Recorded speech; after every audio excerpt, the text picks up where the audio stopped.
Oh yeah! Is it Saturday already? Is it the end of our week? Have we been talking about this gosh darn Ray movie all damn week? We're talking about it a lot more today because things just keep seeming to get worse and worse for a little director known as Charmin Obaid-Chinoy, as the fans seem to be turning more and more on this poor lady. And we're going to talk about all of it. Oh my goodness, what a week this has been for this Ray movie. I don't think a single bit of positivity has come out of this, but we're going to try to keep it positive. We're going to try to talk about all of it. We got some Ahsoka Season 2 news as well, and we're going to have some other news coming through this whole entire stream. So we're going to talk about all of it. So let's, without further ado, what's up, guys? It's Mike, a guy who loves Star Wars. I don't even know what to tell you anymore. I did not expect to be talking about this for 3 straight streams this week. It's a little crazy. It's a little excessive, but the news just keeps on coming with Charmin Obaid-Chinoy and this Ray movie. I don't know what to tell you guys. I mean, this movie, I wasn't that excited for. This news makes me a little bit less excited for it. I'm still going to go watch it when it comes out in the theaters, and I'm sure many of you won't do so. So again, as it seems like we've started every stream this week, we're going to start this stream with a poll, okay? And this poll might sound familiar to you because we've done it many times already, but the poll today is, are you going to see the Ray movie? This poll has been slowly going back and forth. At first, it was a bunch of people saying yes. Then it slowly, but surely, it has become more no's and more absolutely nots and more please don't make this movies and more why are they making this movie and more what is going on with this movie.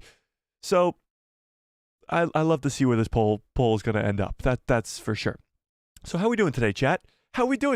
Is this a good day for Star Wars news? Yes, it is. It always is. Okay, so smash a freaking like on this stream if you haven't already. Like, what the hell are you waiting for? And let's see what you guys are up to. Zap first in today says, this stream is going to be bomb. Yeah, it is. Honey Badger says, yes, whoop, whoop. I need to know everything that I missed. Honey Badger, we're going to go over all of it today because there's a lot to do with this whole Charmin Obaid-Chinoy stuff. Chris, what's up, Chris? Dustin Kennedy, are you related to Kathleen Kennedy? Says, just cancel it. Well, Dustin, if you are the child of Kathleen Kennedy, I request that you go up to your mom and say, please, Mom, please, don't make this movie. Or at least delay the movie, get a new director, and let's do some personal relation. Let's get some a PR team in this bitch, okay? So if that's your mom, send the message. Delay the movie, get a new director, and let's actually enjoy this movie instead of actually hating this movie. Okay. Honey Badger says, hear me out. Push Dave's movie to 2025/2026, or well, it's going to be 2026. Push Ray's movie to 2027 or 8, or just scrap the whole damn thing. At this point, I have to go see it on opening day. Yeah, that's kind of where a lot of fans are as well. So there's some fans that are like, I'm not going to see this movie at all. And there's some fans that are like, this movie might be so bad, so much of a disaster, that I'm going to want to see it on opening day. I'm going to have to go see this. Yeah. Dustin says, at this point, I think they should cancel the sequels. They were a bust, and there's no guarantee that the movie will even make back the money in the box office. Yeah, I think this movie is going to perform very poorly in the box office. Now, there is still a ton of time from here until the release of the movie. As of right now, it's supposed to be released May 22nd of 2026, okay? So with that being said, we got 2 years and about 5 months, 2.5 years, give or take, till this movie gets released. So a lot of things can happen from here until then. Charmin could be fired technically, but even if she isn't, the trailer for this movie could get people really hyped. The title for this movie could get people really hyped. If there's a good bad guy, it could get people really hyped.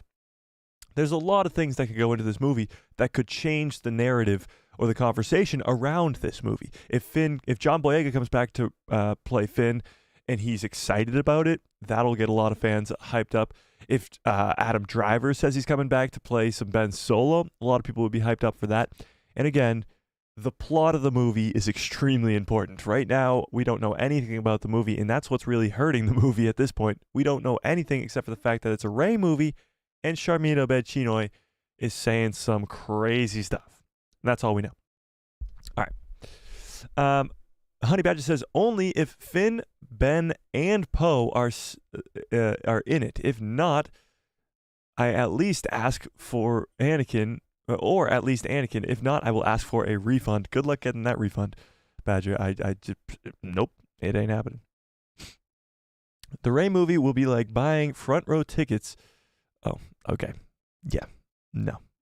Dustin says, no, I'm not related. Thank God, Dustin, but it would have been nice to have that connection. You know, I could be speaking in the ear of the leader over there. Anthony says, Mike, I don't get it.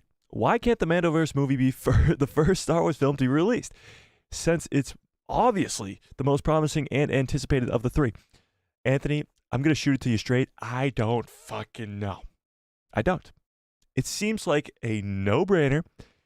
It's not rocket science. It really just makes no sense to me.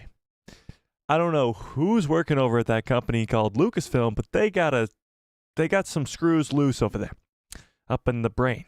You know, they don't know what they're doing. They clearly don't know, and they haven't learned. If they're not hearing this conversation going on Twitter, on Instagram, on YouTube, all across the freaking fandom, that this movie, it's almost completely negative with this conversation around the Rey movie.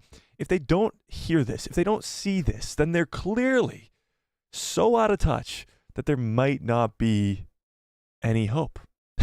Now, that's coming from the most optimistic Star Wars fan you'll find on YouTube, but I really think if this movie comes out, if this movie is a woke, I use that word very rarely, you guys know this, if it is a woke disaster, then,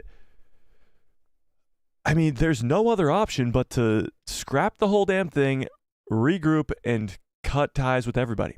Get rid of Kathleen, get rid of all upper management at Lucasfilm. And honestly, I don't know where you would go from there. You'd have to bring in a brand new team. You'd have to regroup and scrap everything. Everything. It would be a disaster. But let me be a little bit more optimistic. There is a possibility that they do see this, that Sharmeen either loses her job or has a lot more supervision on what she's saying and how she's creating this Rey movie. I still have hope that the Rey movie, because again, we don't know the plot, we don't know the villain, we don't know anything about it. The Rey movie's story-wise could be really, really good. And that's I mean, I don't know. I don't know. Even saying that, I didn't believe myself, but at one point in recent past, about a week ago, I did believe that. I did believe that the Rey movie could be something special. If there was the right writer, if there was the right director, if there was the right story, if they redeemed the character of Rey, Finn, Ben, all of them, I think this could be an incredible movie. Right now, those hopes are glimmering at best. They're fizzling out, and almost the entire Star Wars fandom is feeling this. So it'll be very, very interesting. Chris says, do you think that Dave Filoni is going to have Kathleen Kennedy involved in the Dave Filoni movie? That's a good question. I don't know how much Kathleen's going to be involved in things from here on out. I don't really know. The whole conversation we had over the summer was that Kathleen was going to be fired. And with that came out the news that nobody wanted her job. There was nobody around that wanted her job, so the only option was to keep her around. Now, I'm okay with that if there's going to be change. If Dave Filoni's promotion really just has him involved in the creative process and Kathleen is doing the business side of things and she's not involved in the creative process at all, fantastic. If she's involved in Dave Filoni's movie, I think Dave will still have the last say, but it won't help. It won't help, but we'll see. Only time will tell. Ian, what's up? Ian says, oh wait, I'm way behind on these chats. Ian says, all she did was make a vaguely feminist statement and all you guys are losing your minds. Ian, yes, but no. It wasn't vaguely at all. It was very... What she said was, and I'll pull up the clip again if we must. she's very excited for this movie, and it's very exciting. Boom. Should have stopped there. Didn't. She said, we're in 2024 now. It's about time that a woman sets the stage for the future of... she says, it's about time that a woman... Something about this galaxy far, far away. Sets the stage or... Oh, paves the way? Something like that. She said something along those lines. And of course, we've been through this before, whether she's referring to herself or Rey, we don't know, but either way, she's wrong. We've had Rey for the whole sequel trilogy, we've had Padme, we've had Jyn Erso, we've had Leia, we've had countless amounts of main female heroes, or even villains. And if she's talking about herself, then of course she's wrong again. Deborah Chow, Bryce Dallas Howard, Kathleen Kennedy's been running the whole damn thing for 12 years. She's wrong on all accounts, and that's where the fandom really gets upset. And then, fast forward to today's news, a lot of fans have dug up the fact that she has said in the past that she loves to anger fans. Men. What did she say? She likes to make men uncomfortable, is what she said. Now, this quote, and I'm playing benefit of the doubt here, or devil's advocate, I should say, this quote is being completely misinterpreted. People are saying online that Charmin just said this. She just said that she loves to make men feel uncomfortable. And that's not true. She said this, like, I forget how long ago. How long ago did she say this? 8 years ago. So she said that 8 years ago. 8 years ago is 2016. That's crazy. 8 years ago is 2016. That sounds really weird. So she said she she likes to make men feel uncomfortable 8 years ago. Now, should she have said that 8 years ago? No. Should she have said that now, which she didn't? No. It is a stupid thing to say, especially when men are about 50-50 when it comes to the population of the frickin' planet. It sounds like a really dumb thing to say. And this isn't the latest time that we've heard a Star Wars creator say something really stupid in their past. Look at the Acolyte. Acolyte is being run by Leslie Headland. Leslie Headland literally shit on George Lucas himself and shit on the prequel trilogy, something that she is making a prequel to in The Acolyte. So this isn't the first time that a Star Wars creator has said something like this. So I don't know. It's a disaster. We got some articles to read. We got a lot of things to get into, so let's do it. I'm going to read all your chats. Don't worry about that. You guys are chatting so fast. Fearless, what's up? I will get to all of them. Don't worry. And we're going to read all this stuff so we can get some context of what she's saying, what's real, what's not, and we got to talk about it. We got to talk about it, so smash a freaking like and let's get into this first article.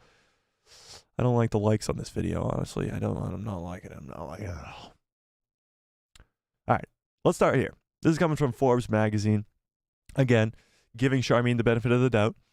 Star Wars director makes men uncomfortable, quote, is 8 years out of context. A lot of fans are bringing this up. The fact that she said that she likes to make men feel uncomfortable. But this was 8 years ago. It is unequivocally, absolutely disgusting how certain segments of the Star Wars fan base and even politicians like Ted Cruz are piling on upcoming Star Wars director Charmin obaid-chinoy.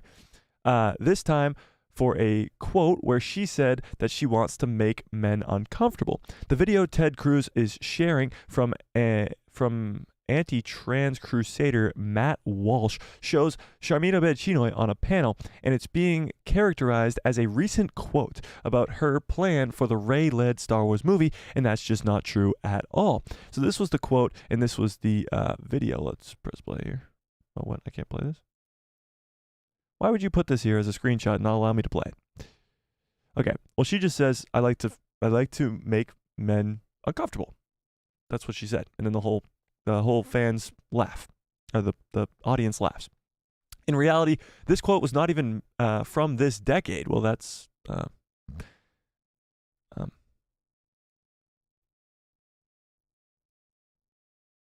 damn. Caught in 4K. Pretty sure a decade is 10 years. Somebody fact check me in the chat, but isn't a decade 10 years? Okay, moving on.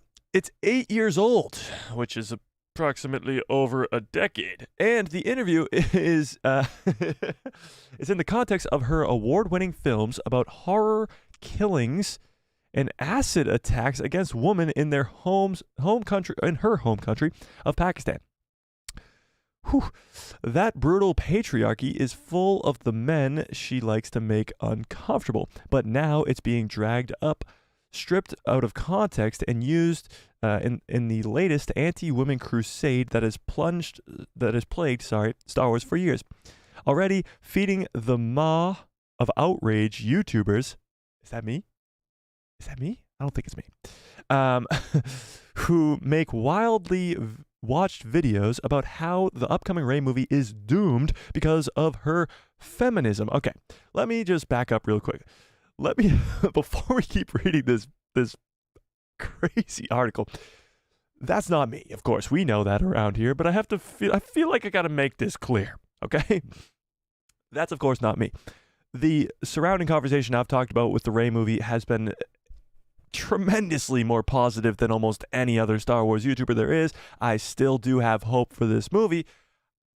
We're more so talking about what Charmin said, why did she say this, and the fact of the matter is that she shouldn't be saying these things when being a director of a Star Wars film. If she doesn't want to be a director of a Star Wars film and she wants to be an activist like she is, then she can go out and say whatever she wants. That's perfectly okay. When you are a director of the next Star Wars movie, especially a Star Wars movie that has extreme sort of hatred for the upcoming Star Wars movie of the Rey movie, because it's following the sequel characters.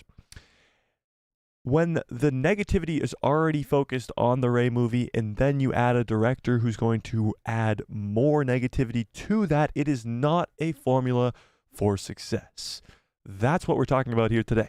I have absolutely nothing against Charmin personally, or Daisy Ridley personally, or Kathleen Kennedy personally. We Star Wars fans are very passionate about things.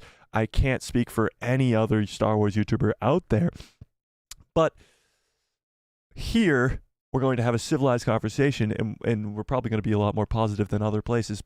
But we are also not talking about the fact that this lady sucks because she's a feminist. That has nothing to do with the conversation that we're having today. Absolutely nothing. We're talking about the Rey movie and the fact that the director for the Rey movie has zero experience and she sucks.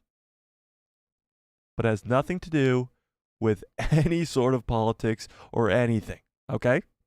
Are we clear? Yes? Are we not getting canceled today? We're going to try our best. This Forbes article is making me scared that we're going to get canceled today. So we're going to try to go back to this article.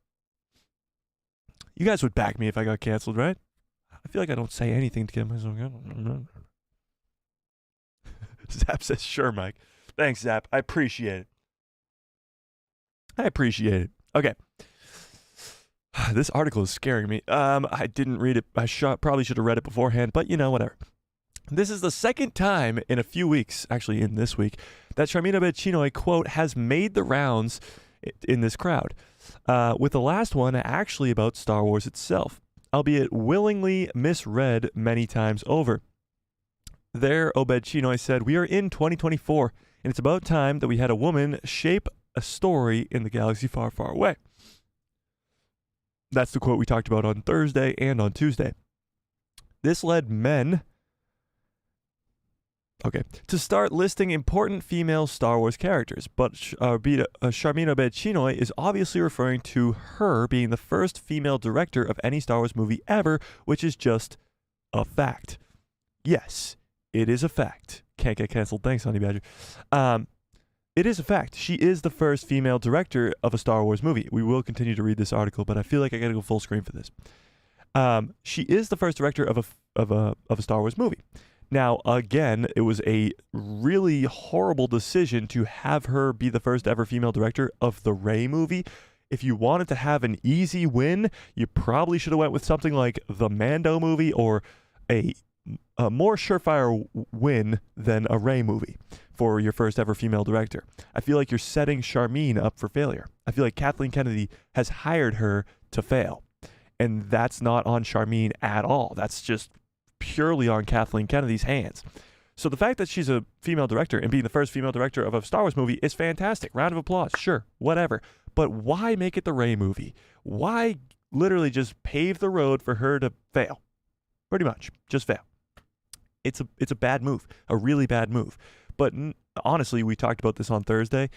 They say that people are listing female Star Wars characters, and obviously Charmin Obaid-Chinoy is obviously referring to herself in that statement. I can still see it both ways. It's about time that we have a woman shape a story in the galaxy far, far away. She could be referring to herself, but again, we talked about this. Deborah Chow just created the entire Obi-Wan Kenobi show.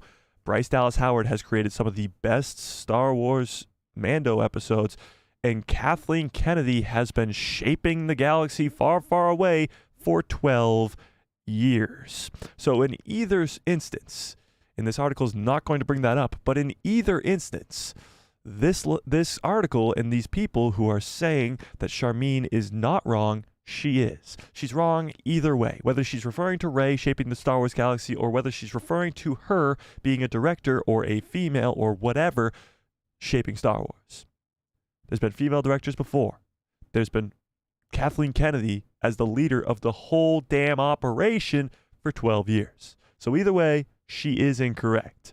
But that article won't bring this up. Here we go. As I said previously, this discourse is going to be an utter nightmare. That's true.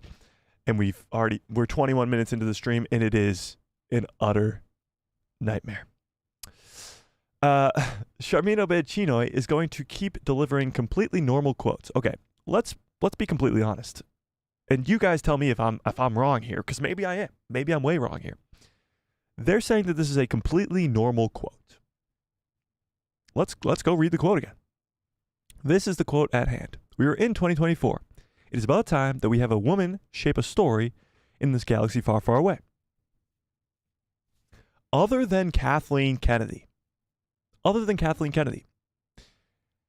has any creative that works with Star Wars, female, male, whatever, have they ever said anything like this? No, right? So this being a normal, completely normal quote is absolutely wrong. You did not hear Deborah Chow when she was promoting the Obi-Wan Kenobi show say anything like this.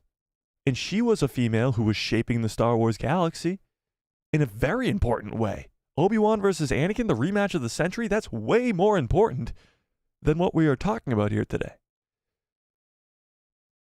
And you never heard her say one of these things. So, unless I'm crazy. Am I crazy? Because this doesn't seem like a completely normal quote to me. But that's just me. It seems very off and shouldn't have been said at all if there was a PR team over at Lucasfilm. Okay, here we go. Charmin Obaid-Chinoy is going to keep delivering completely normal quotes about empowering women. Again, she can say whatever she wants as an activist, but as soon as she became a director of a Star Wars movie, then she's a hired, paid employee of Lucasfilm, and Lucasfilm's PR team has to be on her about what she says. After the Rey movie comes out, she can go back to saying whatever she wants. Right now, she's a paid employee of Lucasfilm, and she is angering the fans that are going to see this movie. I'm going to see this movie. A lot of you might see this movie. A lot of you might not see this movie, but a lot of you might not see this movie because of what Charmin is saying. So if you're losing money, if you're losing tickets as a company that's trying to make money and sell tickets, this is a bad look. She can do the activist thing whenever she wants, before and after she signed the contract to direct this movie. While she's under contract, she needs a PR team behind her watching what she says so that they're not losing money. It's simple. You're a company that's trying to make money. How about we try to make money? Star Wars Sis says, I got a bad feeling about this. You know what, Tony? Me too, but we're already deep in this. This is the third stream we focused on this topic, and somehow this week I've rattled my brain of how I feel like I've been pretty good about this conversation. I feel like I am. I mean, you guys correct me if I'm wrong at any point, because I feel like Lucasfilm, their goal is to make quality Star Wars content for the fans so that they can make money. They're a publicly traded company, that is Disney. They want to make money. That's the whole goal. The way that they're losing money is when their creative, in Charmin Obaid-Chinoy, the director of the next movie, is speaking politically, which again, politics should never be involved in Star Wars unless it's the galaxy of Star Wars politics. She's speaking politically, and that's losing them money. Okay? And yes, Tony, I got a bad feeling about this too, but we're going anyway. And Ted Cruz and Matt Walsh. Okay. They're really diving into these two guys. Honestly, not even going to touch this with a 10-foot pole, but they have over 200 YouTubers, and their millions of subscribers are going to lose their minds. Plus, her film is about Rey, the character being accused of being a Mary Sue, not earning her place as a powerful Force user lead for the duration of the new trilogy. So a lot of this about the Rey character, comes from the fact that the sequel trilogy wasn't planned. The fact that the sequel trilogy had Rian Johnson come in and jumble the whole thing up, and then JJ had to come in and jumble the whole thing up again. That comes from the poor writing in the sequel trilogy. That has nothing to do with Daisy Ridley personally. That has nothing to really do with the character of Rey. It's more the writers of that story, which, by the way, were white males. So the fact that Rey's character isn't beloved by fans is not due to the fact of the character or the fact of Daisy Ridley herself. It's due to the fact of Rian Johnson and J.J. Abrams' sloppy and poor writing skills. That's it. So I still have hope for the future of a character like Rey. She's a very powerful character. I love to see very powerful Jedi all the time in Star Wars. And she's going to be the leader of the new era of Jedi moving forward. So if we can get this character to a more positive light in the Star Wars fandom, not being called a Mary Sue, not being crapped on because of the arc that she went on in the sequel trilogy, which is deservingly so, then we can be in a better place with the character of Rey, with a possible Rey movie and all this other stuff. What's ironic is that Obaid-Chinoy's quote about making men uncomfortable does stay true today. But instead of confronting men about horrific acid attacks, we have men being made uncomfortable by a woman directing a Star Wars movie. Starring a woman and talking about it publicly, it's going to be a long few years. This is the understatement of the year, but this could not be more incorrect. At least from this channel right here. This is not what we're talking about. Maybe other channels on YouTube are, maybe other people on YouTube are, but right here, right now, this is not what we're talking about. We are not uncomfortable due to the fact that a woman is directing the next Star Wars movie and a woman is starring in it. One of the best Star Wars movies, the third best in my personal opinion, is Rogue One, and that stars a female character, Jyn Erso. One of the best Mando episodes from The Mandalorian, some of the best at least, because Dave Filoni does direct a lot of the best, but some of the best directed episodes from The Mandalorian are directed by Bryce Dallas Howard, who is an incredible director. The rematch of the century, the finale of the Kenobi show, which is incredible, is directed by Deborah Chow. So that is not what we're talking about here today. That, if you want to talk about that somewhere else, go find a different YouTube channel, go find a different outlet to do that. That's not why we're here. We're not uncomfortable about this conversation at all. The only problem that we're having with this conversation is the fact that it has to be had in the first place. This shouldn't be a conversation. This should not be a whole week of content when it comes to Star Wars. This is not what I want to talk about. I want to get hyped up for the next Star Wars project. I want to be talking about when is the Acolyte coming? When is Skeleton Crew coming? When is Bad Batch coming? When is Tales coming? What is the next Star Wars news? Good news, not bad news. I don't want to be talking about this in the first place. It's very, very important that we do talk about it, because I know a lot of you are like, Mike, if you don't want to talk about it, then don't talk about it. But it's important that we talk about this because it's the main headline on every Star Wars outlet right now, and it needs to be talked about because people are getting this completely wrong. It has nothing to do with the fact that she's a female directing a female-led Star Wars movie. That has nothing to do with it. If this was anybody else, literally anybody else, we would be having the same conversation. Look at Rian Johnson.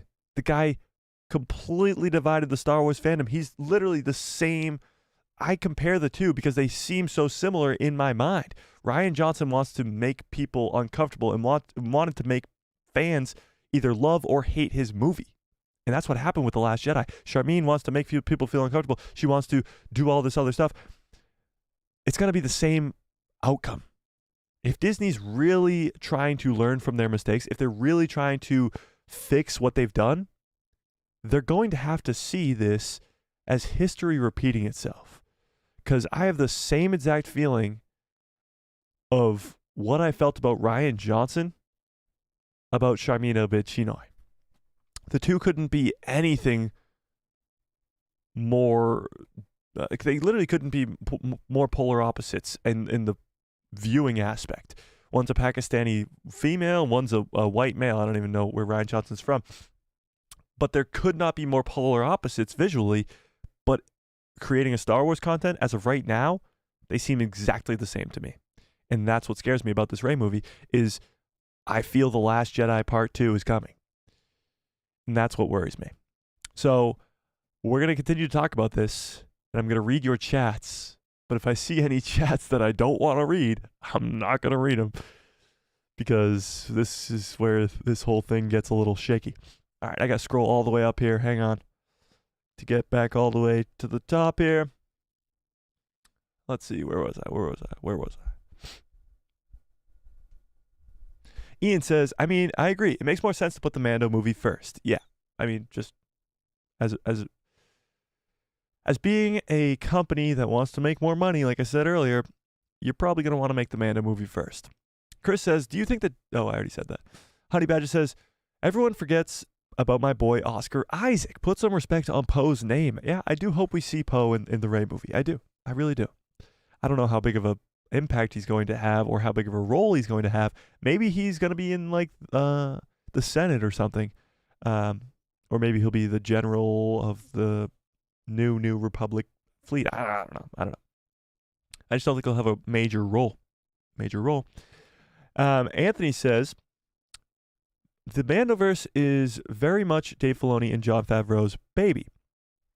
The characters from Lucas, Filoni, and Favreau, Ahsoka, Bo-Katan, Mando, Grogu, Sabine, Omega, Fennec, etc. Yeah, for sure. I don't know what you're referring to. Oh, that was talking about Kathleen Kennedy interfering. Yeah.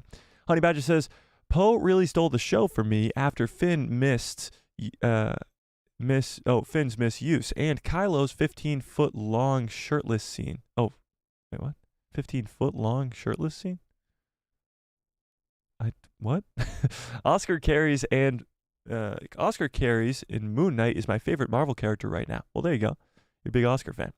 Anthony says, as I said before, I would love to know what Dave Filoni, George Lucas, and Jon Favreau think about the latest PR developments. Yeah, I would love to see what Dave Filoni's thinking about this. Like Charmin just saying these things. Like, is there a conversation that's going behind the scenes right now that's saying, Charmin, you gotta watch what you're saying? Or are they saying, keep doing what you're doing, Charmin, you're doing great? Because if the second is happening, there's a big problem. A big problem.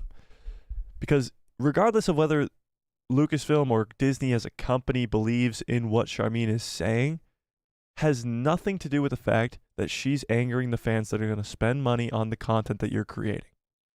Has nothing to do with it at all. Dustin says, MA interview somewhere Daisy... Wait, really even questions the script? MA interview? Somewhere Daisy really even questions the script. Well, the script hasn't really been finished yet, I don't think. Maybe it's finished behind the scenes, but we haven't heard anything from that. Yeah, so I don't even know if Daisy's read the script. She did say that she was really excited for it when she heard the story. She hasn't read the script, but she heard the story. Hey, let's look at it this way. Daisy got a ton of shit online for 4 years about the sequel trilogy, and she came back for this movie. So whatever the pitch was, and it probably involved a lot of money, but the story had to be good enough for Daisy to come back. And that's why I think if you announce that John Boyega is coming back, after how vocal he was about how disappointed he was with the sequel trilogy, if he's coming back, of course, again, a lot of money is involved, but the story has to be good enough for him to risk his career to go back to Star Wars. So if this story is really that good, to get John Boyega to come back, that could be the biggest news. That could be the biggest uplift for the Star Wars fandom when it comes to this Rey movie. Because if the story is that good for John Boyega to come back, then we're in for something good. I feel like right now Disney just has to announce something like that. They just have to get on the phone with John, tell him the story, and if it's good enough, get him in, get him signed, and get out a good news story. It's been about 7 days we've been talking about this same news story. That means for 7 days, for a whole entire week of the 52 weeks of the year, one of them was covered by complete negativity around Star Wars. On day 2, they should have found something extremely positive to release, a trailer to release, anything to shift the narrative and get Star Wars fans talking more positively about Star Wars. It's not the craziest thing to keep the fans satisfied. It's not that hard. And especially if the Bad Batch is ready to go, especially if the Skeleton Crew show is ready to go, give us a teaser trailer. That's all it takes. If Monday this news story happened, or if Sunday this news story happened, Monday you drop a trailer. Change the narrative. Completely change the conversation. Because what Charmin said was stupid, but now they have a trailer to look forward to. They have something else to look forward to. And then for the next 7 days, it won't be Charmin shouldn't be the director. Charmin said this. Charmin said that. It will be, holy shit, did you see that Bad Batch trailer? It's not rocket science. I feel like the people working at Lucasfilm are so stupid, honestly. Yeah. Honey Badger says, nothing will happen to Kathleen Kennedy's job until the success or total bomb of the Rey movie, because Indy isn't Star Wars, and the Rey movie will be her biggest hit or miss. Yeah, I think regardless, hopefully, regardless of how the Rey movie performs, whether it's a bomb, whether it's a hit, Kathleen's gone afterwards. I think it's her last sort of attempt at this point. But we've been saying that for years, so who knows? Yeah. Ian says, well, she certainly did make a lot of men uncomfortable. Yes, she did. 100%. You go on X, formerly known as Twitter right now, or Instagram, go in any comment sections. A lot of uncomfortable men. Yeah. Anthony says, the problem is her statement mirrors and continues a collection of statements that have come from other female creatives over at Lucasfilm, including Kathleen Kennedy. It's a dog whistle by now. I would disagree with that statement a little bit as to the fact that definitely not all female creatives over there. There's a ton of incredible directors, writers, producers, what have you, of female caliber directors, producers, writers, what have you, that are incredibly good at their job and don't anger anybody. They do a good job, they give us great content, and they please fans. It's more so the people with more power, like Kathleen Kennedy, who are saying these things. Honey Badger says, cancel her, like they did with Gina Carano. Damn it. That'll never happen. Yeah. Never. Austin says, I will not see this Rey movie. And let's see. Wow. So the poll last time on Thursday, so 2 days ago, we did the same poll about whether or not you would go see the Rey movie. And it was 50-50. I believe it was actually 48-52. And that was 2 days ago. Since then, the topic of conversation has been the Rey movie. Charmin obaid-chinoy said, what? That has been the topic of conversation, okay? And now we are up to 65%. 65% of people will not go see this Rey movie. The numbers just keep going up. So Disney, again, if you're watching, and I know that you aren't, but I really hope that you are, look at the numbers. This is a small-ass YouTube channel. Look at the numbers. It's a small-ass YouTube channel of a ton of positive Star Wars fans. And they're not going to go see your movie. These are Star Wars fans who've been to the premiere of everything. Everything. They've stayed up till 3 a.m. to watch Mando episodes. 3 a.m. And they're not going to go see your newest movie because of what's going on. You got to listen and you got to make a change. Fast. Real fast. Let's see.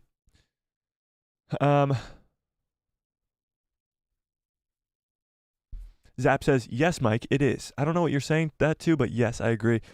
Yes, a decade is 10 years. Okay. That's what I thought. Fearless says, oh, okay, it's 8 years ago. Anyway, this talk about more female representation or whatever is really getting on my nerves by now. Here's the thing. Female representation in is a good thing. Put it there. Is a good thing. When it becomes the topic of conversation around a Star Wars project, instead of the story of the movie, instead of what's going to happen with the movie, instead of the lore of the movie, instead of how excited you are for the movie, if the fact of the matter is that female representation becomes the topic of conversation for that project, you've made a mistake. Somewhere along the lines, you've made a drastic mistake in the promotion of this movie. Somewhere, somehow, they did. Because right now the conversation isn't, oh, Rey's getting a new Jedi Order. I can't wait to see that. New younglings, a new whole cast of Jedi. That sounds amazing. What does the galaxy look like in this time? 15 years after the First Order falls? Is there a new Republic? Who's in charge of the Senate? Is there a Senate? What's going on in the galaxy? That is not the conversation. It never has been the conversation around this Rey movie. Not once. Not once. It's only been about the fact that Charmine's the director. Daisy Ridley is back as Rey, and fans don't like Rey. And that's the problem. That's the problem. I would love to come on here and tell you we know who the bad guy is. I'd love to come on here and tell you we know what the plot is. And it sounds awesome. It sounds so cool. Instead, we talk about Charmine obaid-chinoy. And not positively either. I'd love to come on here and tell you that she's an incredible director. She gave us two very awesome episodes of Miss Marvel. That's not the conversation. A decade is 10 years. Thank you. That's what I thought. Ian says 8 years ago is in the last decade. That is true. That could be what they said, but that's not what they said. They said a decade ago.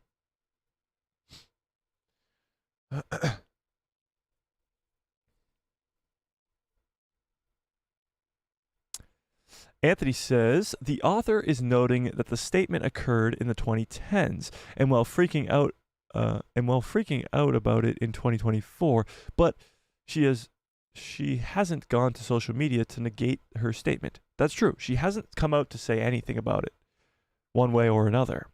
So, and I doubt she will. Fearless says, all I want is good Star Wars story and film. Yes. Boom. Period. End of sentence.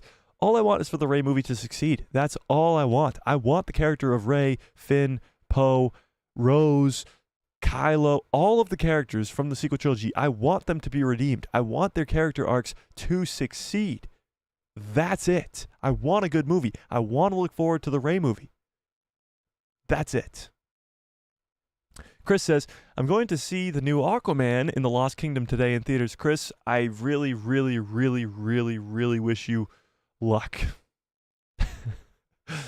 I have not heard anything good about that movie. I have not seen it, of course, so I can't give you my judgment on it, but I have heard some bad things and am probably never going to watch it. So I wish you luck. Yeah. Dustin says, Lucasfilm is going in the wrong direction, and they are setting themselves up for failure. Yes, 100% they are setting themselves up for failure and going in the wrong direction. Where some studios are actually moving in the correct direction, even, and it sounds insane, DC is moving in the right direction. As much as I just 2 seconds ago shit on Aquaman, they are moving in the right direction because Aquaman's the end of that DC universe. Now they're starting anew, and hopefully the new Superman movie is fantastic. Hopefully the new cast of characters is really, really good. I think DC is doing the right thing. Look at Sony. Sony is a disaster. Here's a company that you don't want to model after. You look at this year's releases, which is Kraven the Hunter. that movie looks like a disaster. Kraven the Hunter is supposed to be someone who hunts down animals, hunts down Spider-Man because of his ability to be Kraven the Hunter. And that's the exact opposite of what the character is going to be in this movie. Madam Web looks awful. But then you have like masterpieces with the Spider-Man Into the Spider-Verse movies and Across the Spider-Verse movie. Those are legit masterpieces. So Sony's not the best company to look at. I still say to this day, even though we just talked about for 45 minutes of negative Star Wars stuff, it is the best time to be a Star Wars fan. Looking forward to all projects except for the Rey movie right now. I'm extremely excited. And I can't wait to see what's coming more post 2025. The Rey movie's the only one that really concerns me. Yeah. But yes, I agree. They're setting themselves up for failure big time, Dustin. Yeah. Lucasfilm is 100% improving day by day. Ahsoka, I have spoken. I think they're improving, but their PR team is still a disaster. They still have leaps and bounds to make improvements on. But yes, they are improving. Ian says, oh, I get that. She played into the hands of the toxic segment of the culture war BS. You shouldn't be playing into the hands of anybody. As a director of a Star Wars movie, the culture war should mean absolutely nothing to you. It's Star Wars. You're supposed to be taken out of the real world when you're watching Star Wars, when you're enjoying Star Wars, when you're talking about Star Wars. This is not a conversation we should be having.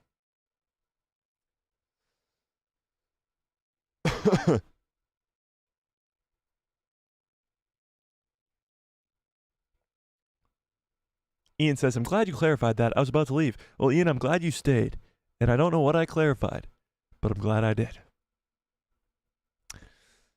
Anthony says, the problem is both of your statements are correct. Lucasfilm Ltd. has become a compartmentalized, and the content varies in quality and, importantly, in content.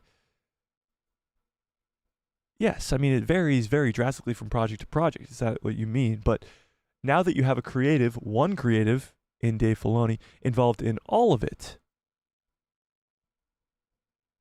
now you might be seeing some more quality across the board.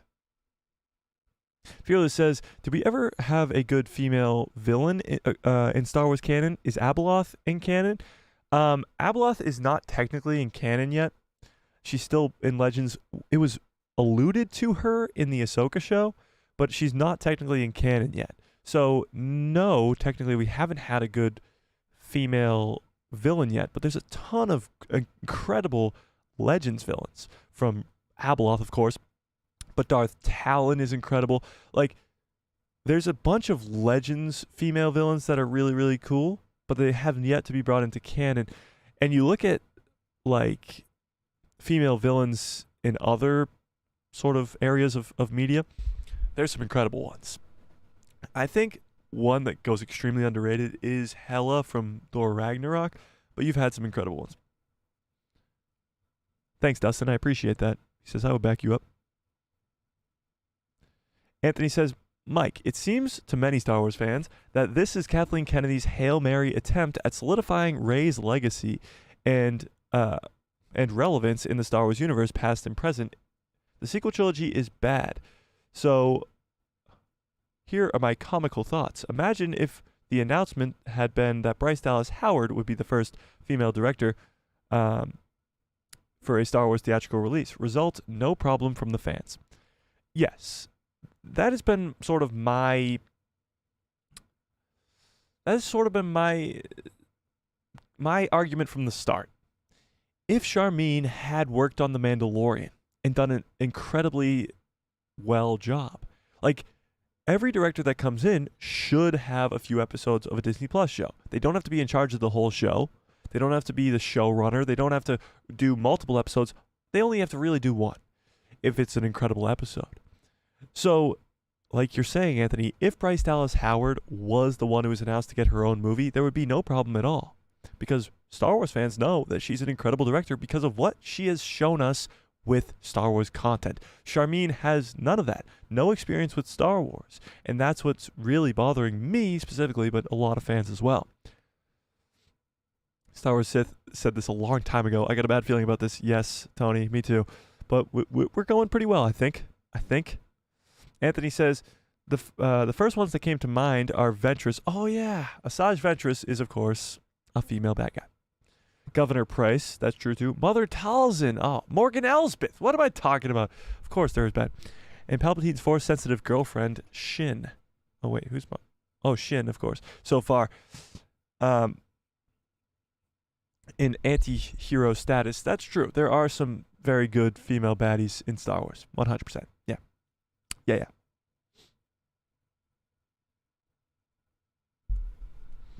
Austin Snow says, they just don't care. Even Disney doesn't get lightsabers. I disagree with that. By the way, hasn't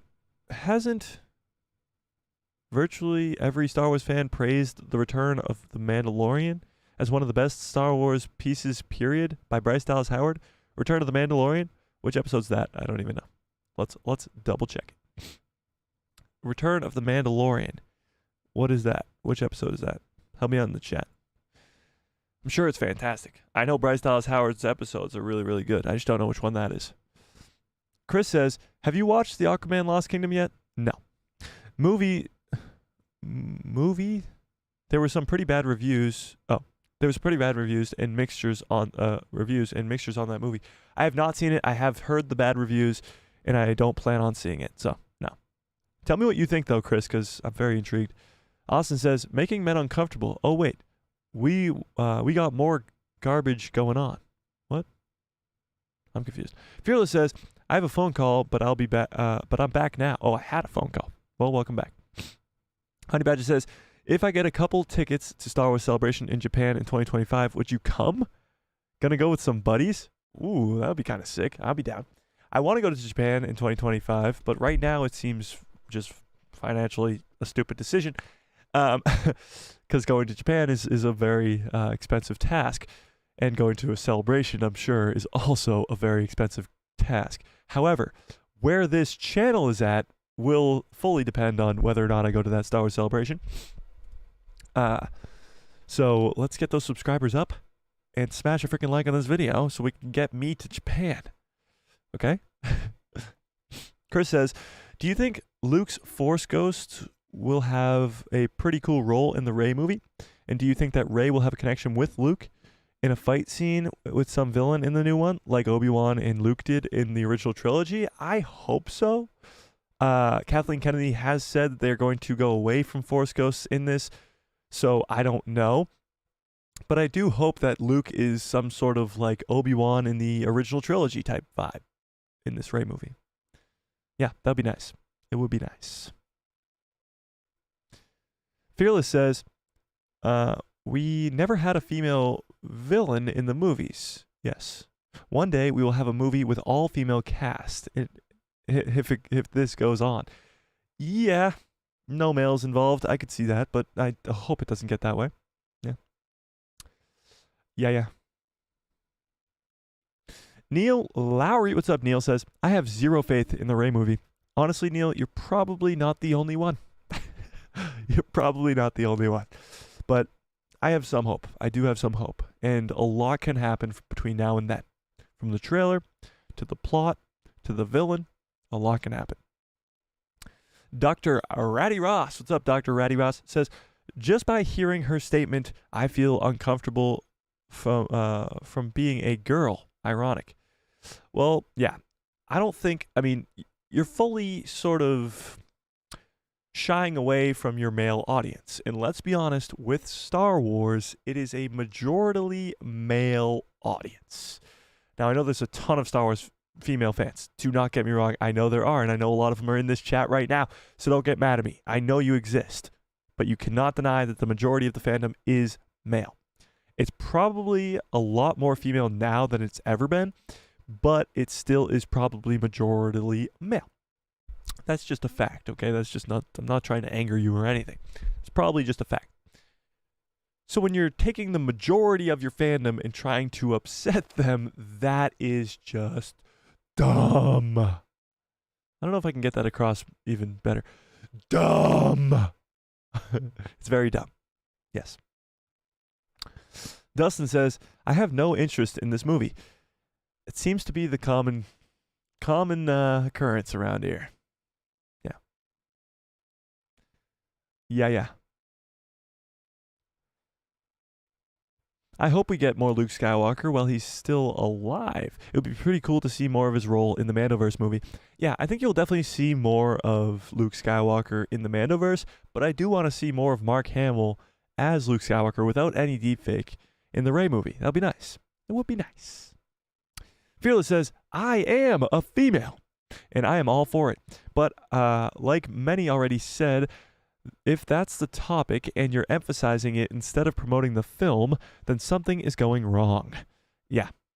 I mean, we got some smart people in the chat today here, people. It's not rocket science.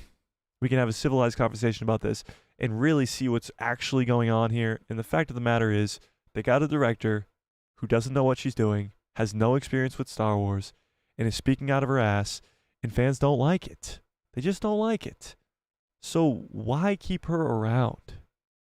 If that's, like, go get another female director to be the first ever female director. Who can, you already had Patty Jenkins. You already got rid of Patty Jenkins. People loved Patty Jenkins. People hate this lady, absolutely hate this lady. So I don't get it. I really don't. I don't. Patty Jenkins would have been a great option. She would have been a great option. You have a bunch of other great options that have experience with Star Wars, like Bryce Dallas Howard, as many people have brought up in the chat already today. Yeah. Chris says, do you think it will be Mark Hamill's character or a CGI version in the Mandoverse? Well, it'll be Mark Hamill, but he will be deepfaked. So it'll be what they've been doing the whole time. They have Mark Hamill come in, he does the lines, he does the action, and then they have the younger kid who does the lines and does the action, and then they take the two, put them together, CGI his face, and create Luke Skywalker. So it'll probably stay doing that. Yeah. Fearless says, reminds me of our foreign minister here in Germany who says she wants to make female foreigner politics. It's female foreigner politics. Yeah, I'm not even going to touch that with 10-foot pole. Dr. Ratty Ross says, it's called twisted feminism. Here we go. We get great female characters and creators. But he is what? But this is... No? I'm confused. I don't know. Okay, whatever. Ian says, that reminds me. Did you watch Dial of Destiny, Mike? I still have not watched Dial of Destiny. It's on my list. I just don't have a lot of time to do that. And honestly, don't really want to. So I will get to it, I promise, at some point, sometime soon. If I have like a open 2 hours to not make more Star Wars content, I will definitely get on that. Yeah, I want to watch it for myself for sure. Austin Snow says, imagine Kathleen Kennedy retires in 2035. Oh, no. No. That would be a disaster, Austin. Don't even joke about that. This is not a joking time. This is not a joking time.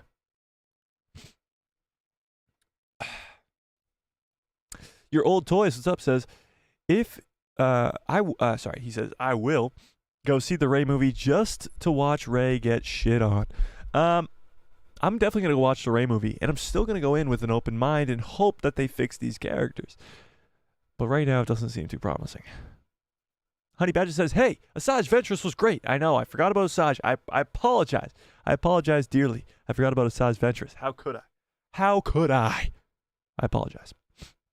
Ian says, we've had Asajj Ventress and the IBS officer from Andor. Yes, I apologize. I forgot about Asajj Ventress.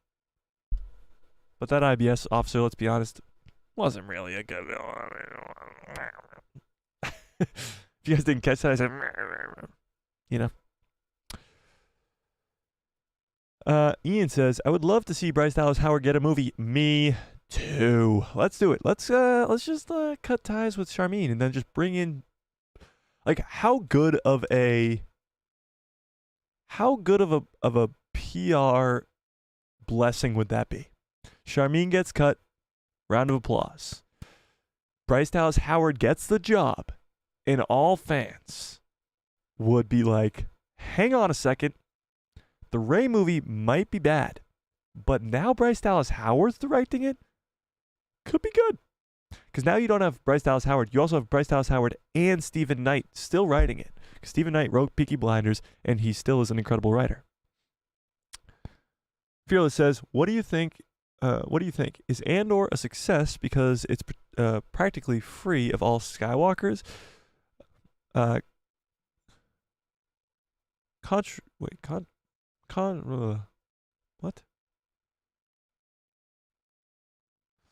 It's free of all Skywalkers? Is Andor a success because it's practically free of all Skywalkers?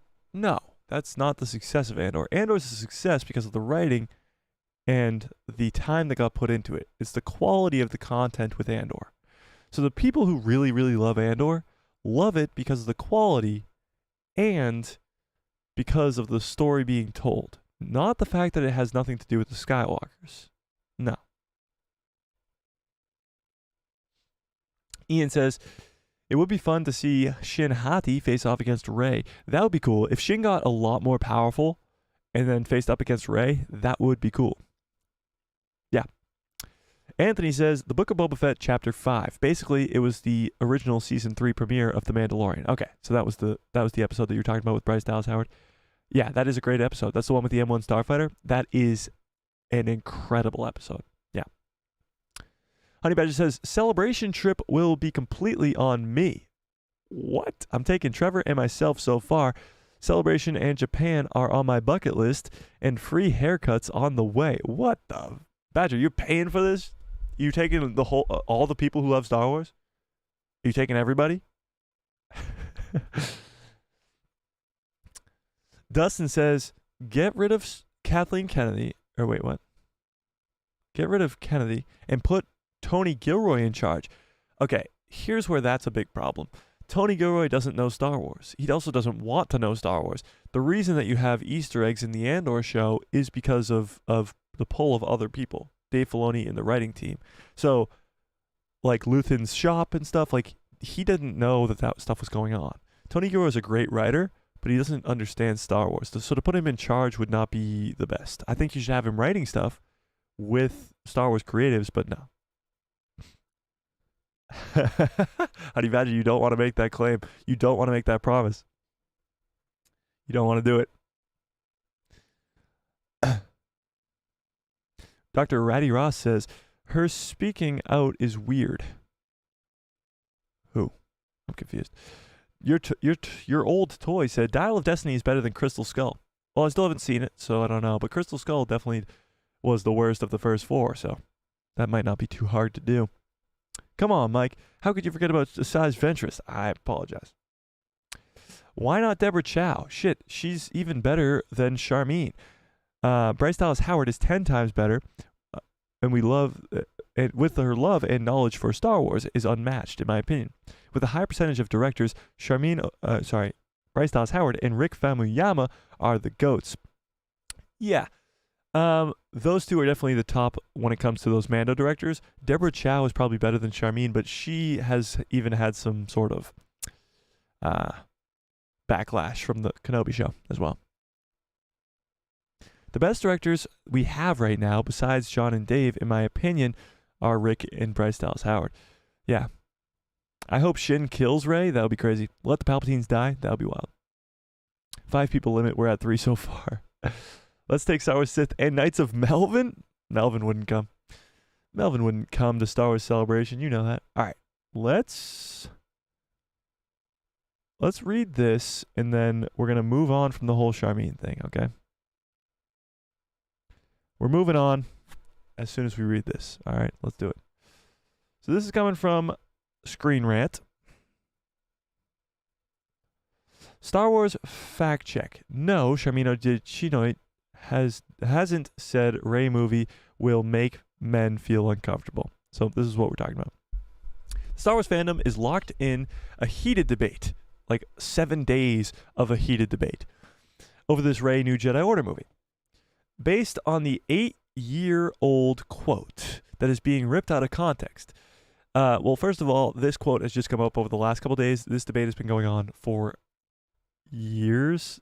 Just kidding. But over a whole week. Feels like years. But this quote has just come up over the last couple days. Excitement is building for the next Star Wars movie. Okay, excitement, I don't know about that. But expected to feature Daisy Ridley return as Rey Palpatine, announced at Star Wars Celebration in 2023. This will be directed by two-time Academy Award-winning Charmin Obaid-Chinoy, and recent comments have suggested news is imminent. So, she won awards for her short films. We'll put it there. Okay. Unfortunately, Rey's New Jedi Order movie is already becoming instantly controversial. Obaid-Chinoy's recent remarks about the project ignited a firestorm of debate online, one that has now been intensified by an old quote which she joked about enjoying making men feel uncomfortable. But is this quote really valid, or has it been pulled out of context? So let's see. Charmin Obaid-Chinoy is a celebrated Pakistani-American journalist, filmmaker, and activist best known for her 2 award-winning documentaries confronting inequality in Pakistan. So when you read this, does any of that scream Star Wars? Does any of what just was described here with Charmin's experience scream Star Wars director?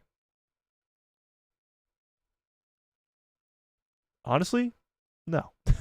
It does scream Miss Marvel director.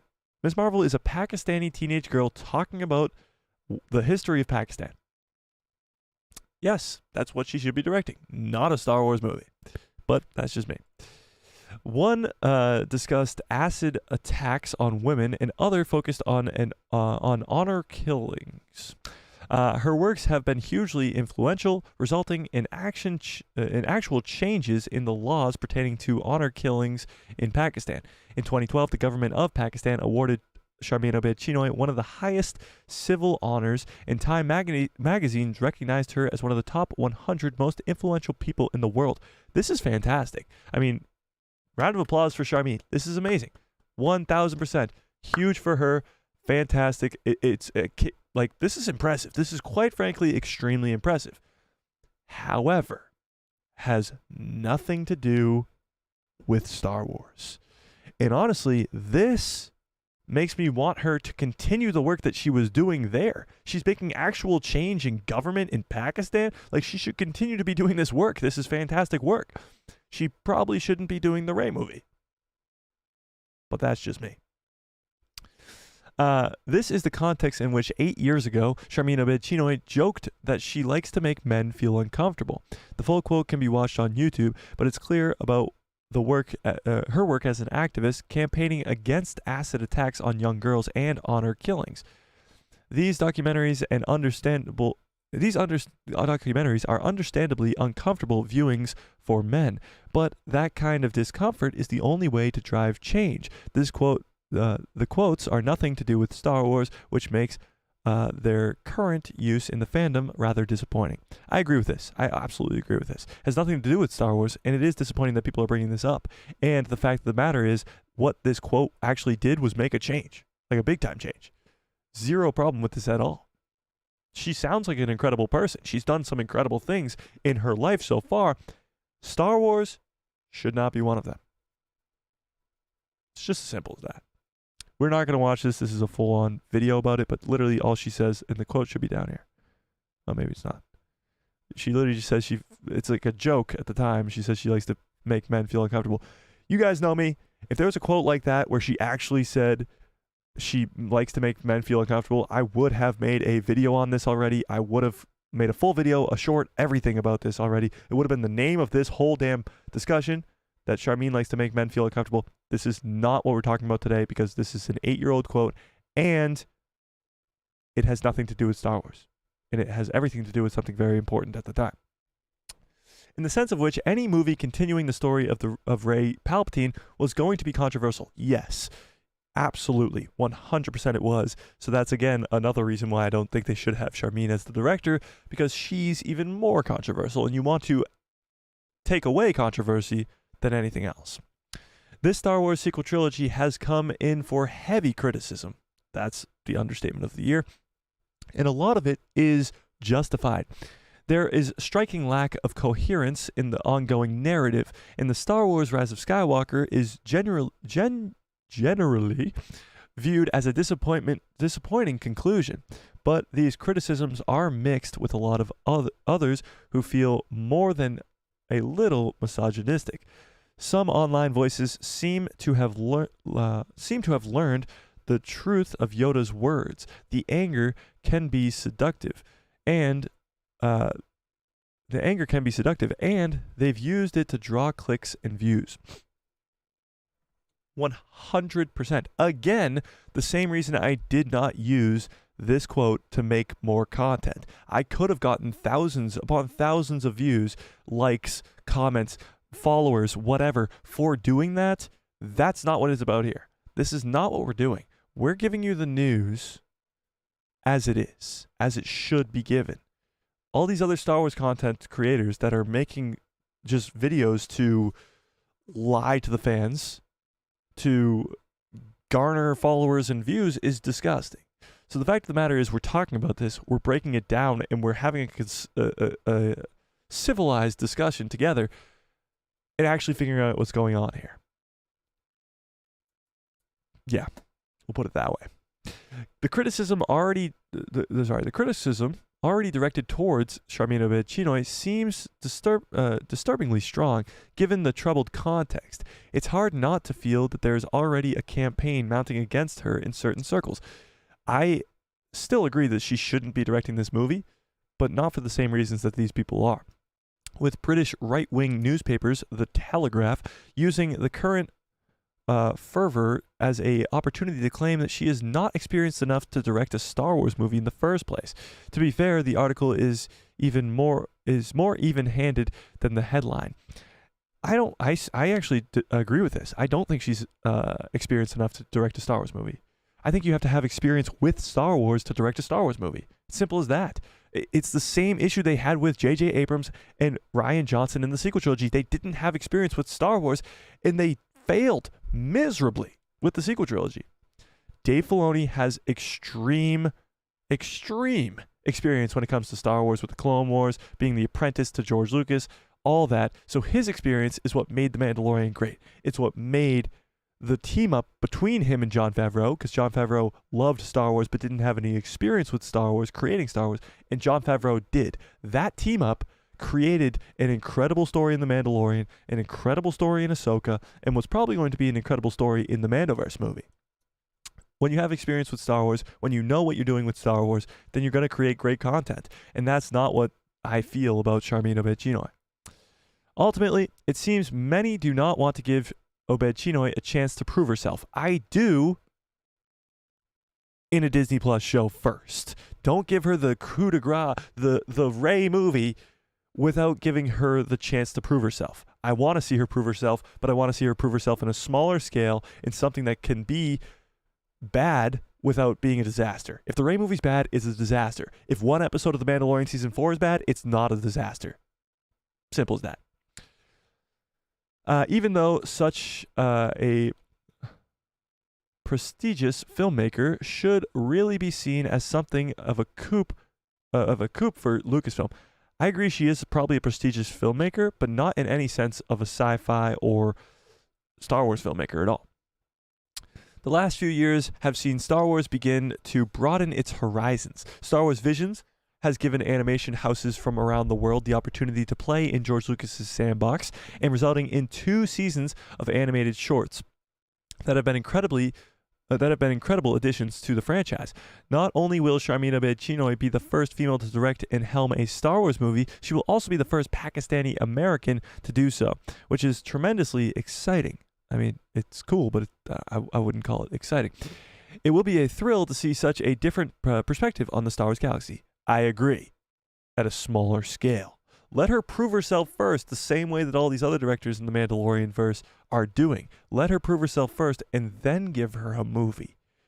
We're just throwing her in blindly into the most controversial project that has ever existed. And that's the end of that article. All right, let me see what you guys are saying in the chat here. Where was I? Sailor Mercury, what's up, says, there's no context that makes this quote good. I agree that it doesn't make it good, but it has nothing to do with the topic at hand. Put it that way. Honey Badger says, or you can even invite your best friend, Star Wars Theory. He would have an absolute blast on that trip. That would be amazing. Me, you, and Star Wars Theory. I'd just be sitting there taking notes, listening to the argument at hand. Fearless says, I'll give that movie a chance, but I won't watch it in theaters. Yeah, that seems to be a lot of people. They were either waiting for it to come on Disney Plus, they're waiting for the second weekend to see how it did. I'm definitely going to watch it opening night. That's just because I'm a huge Star Wars fan and hope for the best. But we'll see. Your old toy says, no, she should be on National Geographic. She should definitely be doing something extremely important. And I don't think the Rey movie is where it should be. First of all, she has no experience with Star Wars, but second of all, she's doing something extremely important with her other projects. Sailor Mercury says, activist. That's the first problem. Lucasfilm and Disney need to stop hiring them. I agree. An activist, I kind of agree. An activist can be given a directing job at Lucasfilm. But when the activist part is more important than the activist title is more important than the director title, there's your problem. Honey Badger says, celebrate is a stretch. But what does that have to do with Star Wars? Miss Marvel was a first Pakistani female-led show that bombed, and I'm scared to see what she will do with Rey, the already hated Rey. Yeah, I'm concerned. I'm concerned to say the least. I feel like a first Pakistani superhero is the perfect spot for her because she's a Pakistani woman who has done short films on Pakistan and changed laws in Pakistan. So that seems like a good fit. Star Wars does not. Yeah. Geek Ledger, what's up, says, I personally don't have a problem with the director's comments. Let me put it this way. My problem has nothing to do with her comments. It's more so to do with the fact that her comments are being made to Star Wars fans who already don't want to watch this movie, or at least already are conflicted about whether or not they want to watch this movie. She's saying these comments when she's under contract to direct a Star Wars movie. A Star Wars movie that wants to make more money. Like, Disney wants to make money on their movies. No? Yeah, obviously, they're a company that's trying to make money. This is restricting them from making more money. Am I wrong? So the director's comments, if they were comments from Charmine and she wasn't the director of the Rey movie, there would be nothing wrong with them at all. As soon as she signs that contract and becomes a director of a Star Wars movie, then the comments become a problem.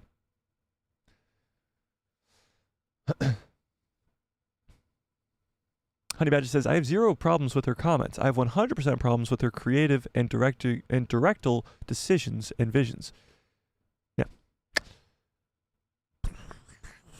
Honey Badger says, Anthony says, no argument for me. Ironically, Jon Favreau, since 2018, has publicly stated that his Star Wars productions contributors have to be Star Wars fans. No opportunists. She failed the test. Yeah, you have to be a Star Wars fan to work on Star Wars. It should be as simple as that. And the fact that some Star Wars fans aren't getting the chance to work on Star Wars projects when non-Star Wars fans are. Like, if Charmine came out and said, I'm very excited for this movie, I've been such a big Star Wars fan since I was a kid, or I'm such a big Star Wars fan now, even if she wasn't as a kid, then that would please fans. The fact is, she didn't say that. She still hasn't said that. And that's what the problem is.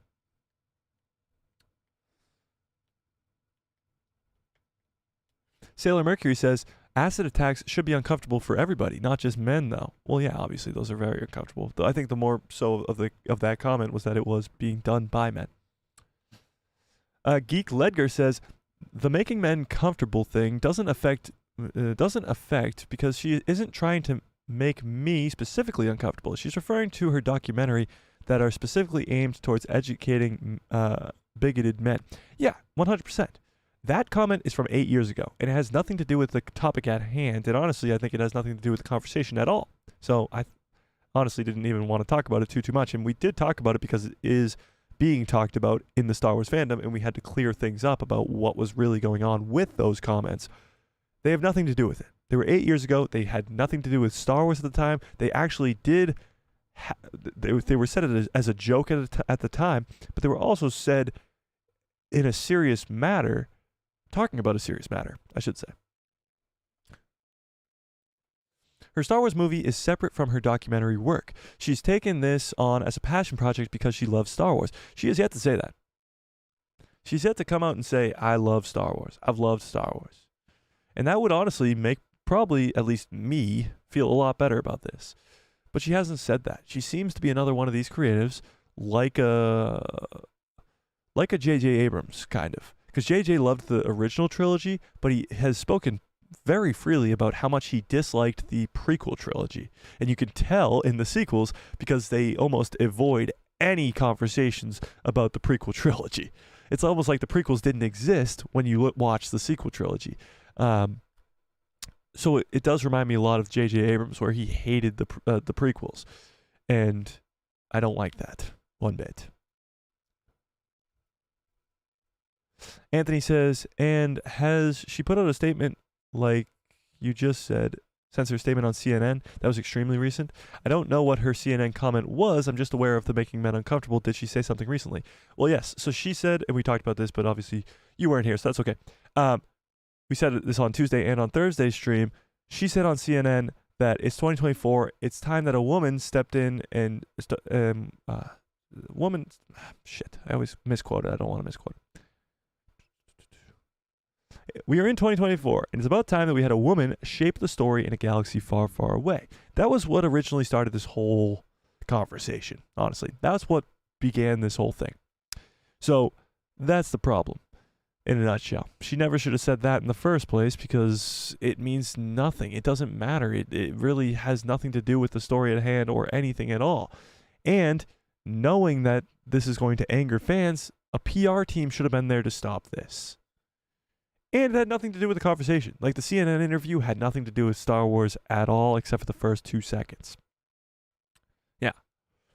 Road trip of the decade, Badger versus Theory, with the guest referee of Mike, a guy who loves Star Wars. I'm down. Yeah. Yeah. Ian says, okay, is there any other news to talk about? All right, Ian. Yeah, I want to move past this too, and we can. Let's do it. We got some Ahsoka Season 2 news, and we got some, Ahsoka Season 2 news, and we got some, Force Awakens stuff, some explanation of the Force Awakens stuff. So we'll get into all this. Derpy Entertainment says, hello there. How we doing?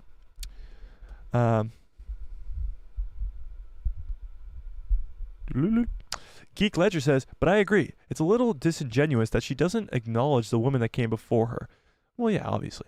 I think that was originally what started this whole argument. And that's what the Tuesday stream was about. And that's what the Thursday stream was about. Today's stream has kind of gone off the rails, but that's okay. She definitely should have acknowledged those other people first. As she said, I'm the first, or if she's referring to herself, she's saying, I'm the first woman to shape Star Wars. Not only is that going against her boss, Kathleen Kennedy, but it's going against every other Star Wars female creator, director, writer, producer that worked on Star Wars. It's just wrong. It's wrong in all capacities. Yeah. But let's move on from it. Hello from Denmark. I'm going to completely butcher your name then. Is it Uve? I'm going to say K. UK. Like the country. What's up from Denmark? How you doing? Denmark, Germany, UK. We got all these places in the house. How about guys, find your flag in the emoji section. Find your flag and send it in the chat. What's your flag? It's Ufa K. Ufa K. Okay. Is Ufa K right? I don't like getting names wrong. You know that. I don't like getting names wrong. Ufa K. All right, throw your flag into the chat as we go over finally some good news. Well, actually, this is bad news, but then it's good news the next one. We'll read the good news first. Okay.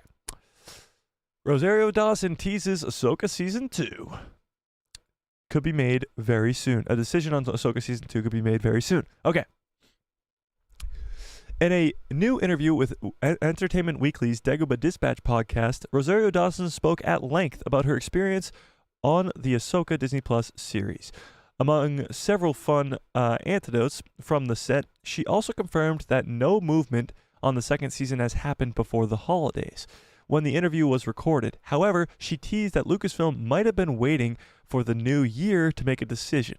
She said the following: I'm grateful that we have the holidays to go into. Even now, with the strikes over, there's no work being done. Everyone is at the point of let's circle back to it at the end of the year kind of thinking. And I'm like, oh, thank God, because I need a moment to keep taking this all in and seeing the reaction before I jump into it again, which I hope we get to do. So she's saying she wants to sort of continue to enjoy this at the time, because season 1 was only a few months ago and fans absolutely loved it, and she's enjoying the fan reception to the first season of Ahsoka before she hops into a second season. We were supposed to be having a dinner soon with the whole cast. I was very jealous to see them at the cons recently, which I was unable to be at, and I am looking forward to seeing everybody. So this is the good news. It's not exactly clear what she meant by her first statement. She was told by Dave Filoni and co. that they were waiting a few months before they started working on a second season, if it happened at all. If not the first time, it's not the first time that Rosario Dawson slips up when making a public statement that gets the fans excited. So let's temper our expectations for now. Remember when she reshared an Instagram post that said Mina Masood was playing Ezra, the guy who played Aladdin, I think, in Disney? Or when she said that Ahsoka was going to be coming out in the fall, and when she said that the revival of The Punisher was in the works. Yeah, she does like to get fans very excited, doesn't she? Then it was just another internet rumor. If we've learned anything over the years from Star Wars Newsnet, it's to never trust the actors. Rosario Dawson in particular tends to get really excited. So that's true. We don't want to get too overexcited about a second season of Ahsoka, but this does sound promising, as she does have a more of an interconnective.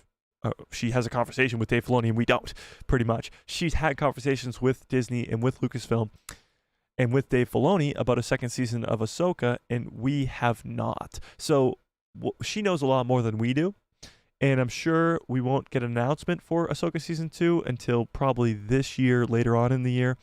But I think those conversations are happening right now. The interview goes on for another 20 minutes, in which she discusses working with Hayden Christensen again and being very happy for him to finally be embraced in his moment. She says this: "We just had so much fun. Everyone in the crew made an excuse to be on the set on those days. It brought tears to all our eyes.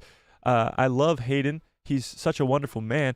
I got to know him a little bit when we were younger. I saw a lot of that journey that he went through when he first became a part of the series of Star Wars, of course, in the prequels. And to see the reception that he got on Obi-Wan Kenobi, the show, and that opportunity that he got to be Anakin, but Sith Anakin, was wonderful. We only got to see him become Darth Vader, but we didn't get to see him sit for a little bit. It was nice to see him in the Clone Wars clothing as well." Yeah, so getting to see Anakin back was very, very cool, and of course, it was very cool for the people on set. This was him as Vader in Ahsoka, which was probably the coolest scene in the whole damn show. Dawson also went on about how the series was just the culmination of years of build-up across many mediums and so many different people involved. So this is, of course, going to go into the Clone Wars, Rebels, and live-action stuff. All the stuff, for me as a fan, from bringing Thrawn from the books, these characters from the animation, and now Hayden from the films, it just brought all the properties together, and it was an incredible way, and I was just so happy for him. Hang on.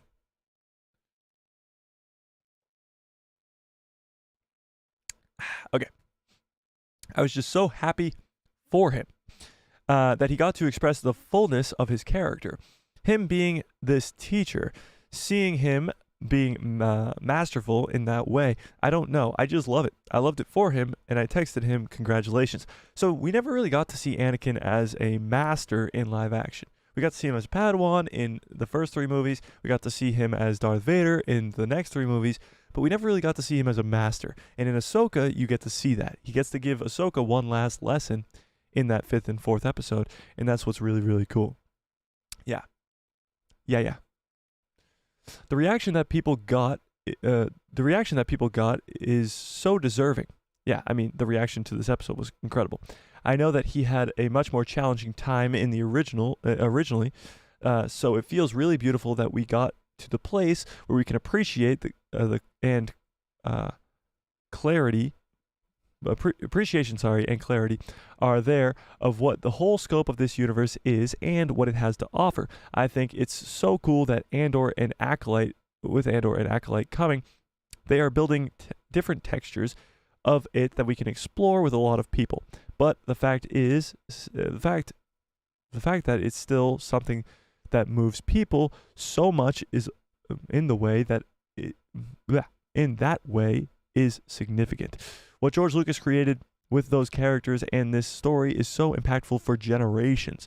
It's so special, and his character is so pivotal. What's actually very interesting about this is Rosario brings up the other projects. She brings up Andor and the Acolyte, and how these 2 projects will explore different mediums of Star Wars. Because Ahsoka is very Jedi and lightsaber and Force centric, and that's what a lot of Star Wars fans really like. But to the fans who like Andor, they're going to get more of that in Andor Season 2. And for the fans that like lightsabers and Sith and Jedi, they're going to get more of that in the Acolyte. There's 2 very different Star Wars shows coming out kind of along the same 6 months time period, at least, hopefully, in Andor Season 2 and the Acolyte. And they're going to be very, very different, but in the same universe. And that's what's really cool about Star Wars, is you can have all these different mediums of Star Wars content in the same sort of area. Yeah. Jason, what's up? Jason says, hello there. How you doing? So that's what Rosario said, and you can go watch the full Dispatch podcast if you want. But the most interesting part about this is what her talking about the 2nd season of Ahsoka. Now, let me ask you guys: do you want a 2nd season of Ahsoka? And that question alone might be a little bit misleading. Ahsoka is going to probably be involved in the Mandoverse movie in some way. However, she's stranded on Peridia. So is that going to be more difficult than we might see? Like, is there going to have to be a 2nd season of Ahsoka before the movie, or is she going to be brought back to the Star Wars galaxy before the movie? Honey Badger says, yes, I want 4 or 5 more seasons of Ahsoka. I don't know if you'll get that, but maybe 2 or 3 seasons of Ahsoka, like The Mandalorian got 3, it's probably going to get 4, but 3 seasons of The Mandalorian. Yeah. I want more of my beautiful wife and Chopper and Morai. Fearless says, hell yeah, I want a 2nd season of Ahsoka. I hope we get it. I think a lot of people do want a 2nd season of Ahsoka, but I also think that a 2nd season of Ahsoka is necessary to bring Ahsoka back to the main Star Wars galaxy, because she's on Peridia right now, stranded with Huge Wang and Sabine, but she doesn't seem to be wanting to get home. She said that this is where they're supposed to be in that finale. So, I don't know. I think we'll have to wait and see whether or not this Ahsoka Season 2 gets announced. I think if it is happening, it will be announced within the next couple months, which is very exciting. Maybe they'll wait till August when D23 happens. But at D23, I think we will be seeing many different announcements for Star Wars projects that we did not expect. And hopefully Ahsoka Season 2 is one of them. Yeah. All right, let's see some flags in the chat. Oh, wait, the flags don't come up in the chat? What the fuck? It just comes up as... Oh, that's so lame. It just comes up as the initials for the country. That's lame. That's lame. All right, whatever. Geek Ledger says, some in-universe Star Wars documentaries would be cool. Having like a National Geographic, division make some documentaries about the Force, the Jedi, the Sith, the Mandalorians, etc. That would be kind of cool. Like a documentation of those things, like the Sith and the Jedi and the Mandalorians. That would be really, really cool. Og MC says, I would bet money that a lot of people voting no on this poll will be seated for the Rey movie day one, but I get why no is winning right now. I agree. I think a lot of people by the time of the Rey movie's release will be more excited for the Rey movie. I think right now a lot of fans are saying no because they don't want to see it right now. I think when they see a trailer, when they hear a plot, when they hear all this other stuff, then they'll probably want to go see it more. Yeah. Yeah. I don't know what this means. Should we put it in Google Translate? Navarro says, copy. Google Translate. Navarro says,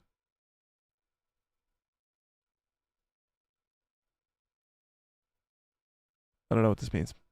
I tried. I don't know what it means. Navarro, I don't know. I apologize. Ian says, I thought Rosario Dawson had said that she hadn't heard anything. So yes, that's what we talked about on Thursday. But actually from the same podcast, there's a different quote from Rosario saying that they're waiting until after the holidays to make a decision. Now that doesn't mean that there will be a second season, but that also doesn't mean that there won't be.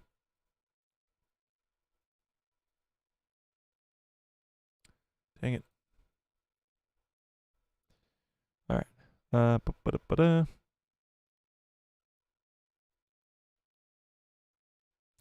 Honey Badger says, also, I have to know exactly how the Mortis gods are connected. That's the biggest plot hole in Star Wars right now. Yeah, the Mortis god thing is kind of crazy. Baylan standing on the Mortis god statues, looking out into the distance at a glimmering light. What's the glimmering light? Is it Abeloth? That is the biggest question right now. Yeah, for sure. Anthony says, in all honesty, Mike, what I really want is for Dave Filoni to create a brand new series that is the following up to Ahsoka, but with a completely different perspective, not just from her. Interesting. From which perspective? Whose perspective would you want that from? It would have to be somebody on Peridia. Sabine, Shin, Huge Wang.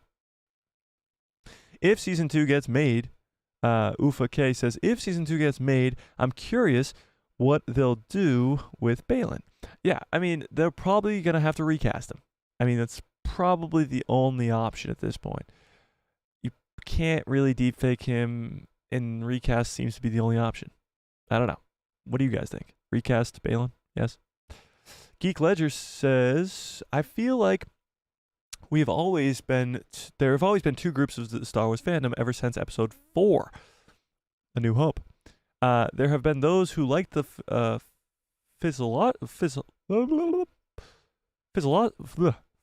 philosophical is what I was looking for side of the Jedi and the Sith, and those who like the political side with the rebellion versus the Empire. That's true. I think there've always been sort of different Star Wars fans.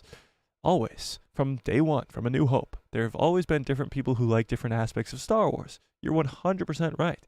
And I think more so now than ever, those two sides of the fandom have different contrasting content to watch. From Andor to Ahsoka to Mando to Kenobi, even.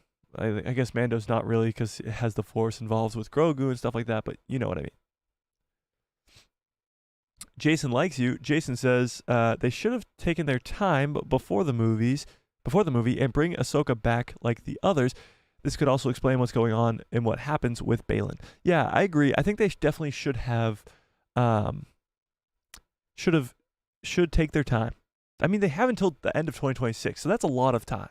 That's a lot of time to explain this. So I hope they do. Yeah, for sure. It shows on the mobile. Let's see. Oh, it does. Okay. Well, it actually doesn't help because I don't know flags very well, so that doesn't help. But yes, thank you. Get my guy from London. Olympus Has Fallen. He'd be perfect for Baylan recast. I don't know what anyone says. Is that what guy is that? Oh, Gerard Butler. Yes, Gerard Butler. He would be a very good one for sure. Gerard Butler would make a great recast. Yeah. I will say I'm tentatively a yes. when I see the trailer, I will definitely know. Yeah, so that's kind of me too. I'm a yes, but I'm probably going to be a yes until opening night just because it's Star Wars. But yeah, I definitely am going to see this movie for sure. My choice is Vincent Regan. Vincent Regan is a good choice too. I think he's probably more on the older side though. Ufa says Lev Schreiber could be a good substitute too. He's tall and he has the look. Yeah, Lev Schreiber is a good option too. I think the two probably top options are Lev Schreiber and Gerard Butler. I think probably. Yeah. Brings out a little of that Sabretooth persona. Yeah, so Lev Schreiber's the guy who did play Sabretooth in Wolverine. Yeah. I want a follow-up series depicting the drama of many sides of the galaxy. On Peridia, the New Republic, Coruscant, Lothal, Naboo. And the title shouldn't be Ahsoka. I could see that. Just make it like Rebels Season 5. Just have it called Rebels in live action. That would be kind of cool, I guess. Yeah. Why not? But I think they're definitely going to go with Ahsoka Season 2 rather than do that. But yeah. All right, let's end this poll. He's also rumored to be in Deadpool 3 as Sabretooth. That's pretty cool. Vigo Mortensen is your choice? I don't know who that is. Let's look it up. Vigo Mortensen. That's a good choice. That's the guy who plays Aragon. It's a pretty good choice, but he doesn't look like Balin. You know? He's got to look like Balin more. This is the guy who plays Aragon in Lord of the Rings. He just doesn't look enough like Balin to, or enough like Ray Stevenson, I should say, to be the role. I would love to see him in Star Wars, though. He's a very good actor, for sure. I feel like he hasn't really done much. John Groom, what's up? John Groom says, I still say David Harbour. I feel like David Harbour's a stretch for me. I just don't think he looks enough like him, you know? Yeah. Yeah.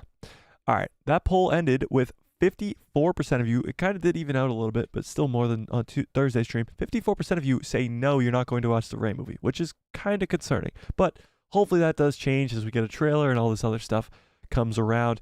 But I do have to get on out of here. It has to be a shorter stream today. I mean, a shorter stream. We've gone for an hour and 45 minutes, but I do have to get on out of here.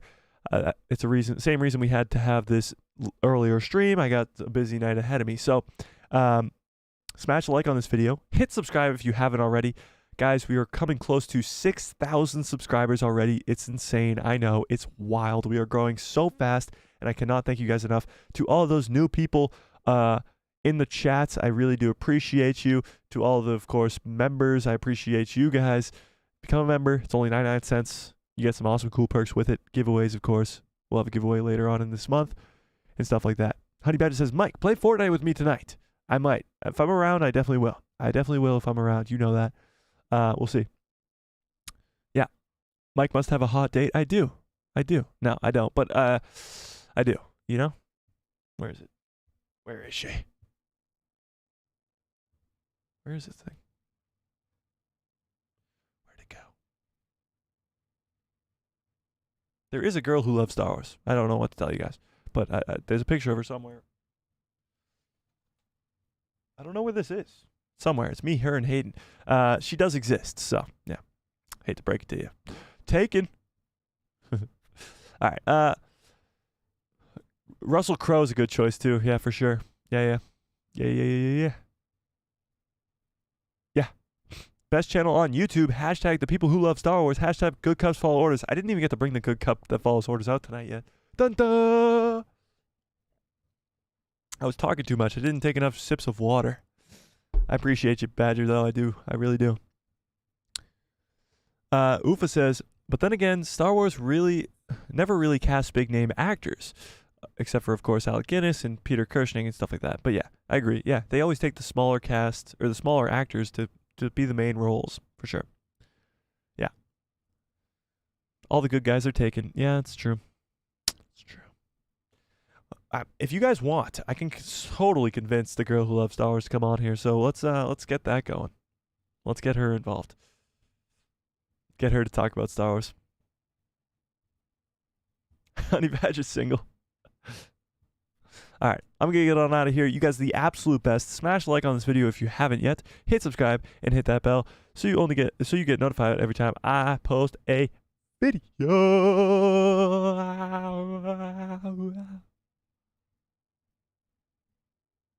The immersion is better when it's not a big name. I agree with that. And may the force be with you. Always, always, always, always, always. Where's that stupid button?